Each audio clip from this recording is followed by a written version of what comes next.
சிவ வழிபாடு எல்லாத்தினாலையும் செய்யக்கூடியது அல்ல. எதற்கும் துணிந்தவர்கள், எது வந்தாலும் பார்த்துக்கலாம் அப்படிங்கிறவங்க. ஏன்னா சிவ வழிபாடு செஞ்சா கஷ்டம் வருது அப்படி இப்படின்னு ஒரு மாயை பிம்பம் உண்டாகி விட்டதல்லவா.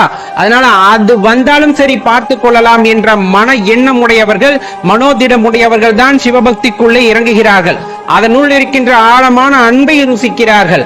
மாறாக இந்த உலக பற்றுகளிலே ஆசை கொண்டவர்கள், பணம் புகழ் இந்த மாதிரி எல்லாம் எனக்கு வேண்டும் என்ற அடிப்படையிலே ஒரு ஆசை உள்ளவர்கள் சிவபக்திக்குள் வந்தாலும் அவர்கள் நீடித்து அந்த பக்தியிலே இருப்பது இல்லை.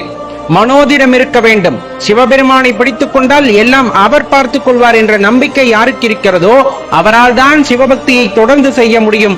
அவரால் தான் அந்த பிறப்பறுக்கக்கூடிய சூட்சமத்தையும் உணர்ந்து கொள்ள முடியும். அவங்க புரிஞ்சுக்கல இவங்க புரிஞ்சுக்கலன்ட்டு நம்ம கஷ்டப்பட்டுக்கிட்டே இருந்தோம்னா வாழ்க்கை கஷ்டமா தான் போயிட்டே இருக்கும். நம்ம புரிஞ்சு கொள்ள வேண்டிய ஒரே ஜீவன் எம்பெருமான் சிவன் மட்டும்தான். அவருக்கு தெரியும் நீங்க யாரு, நீங்க செலுத்துகின்ற பக்தி எப்படிப்பட்டதுன்னு. உண்மையை சொல்ல போனா சிவபெருமானால் தேர்ந்தெடுக்கப்பட்டவர் நீங்கள்.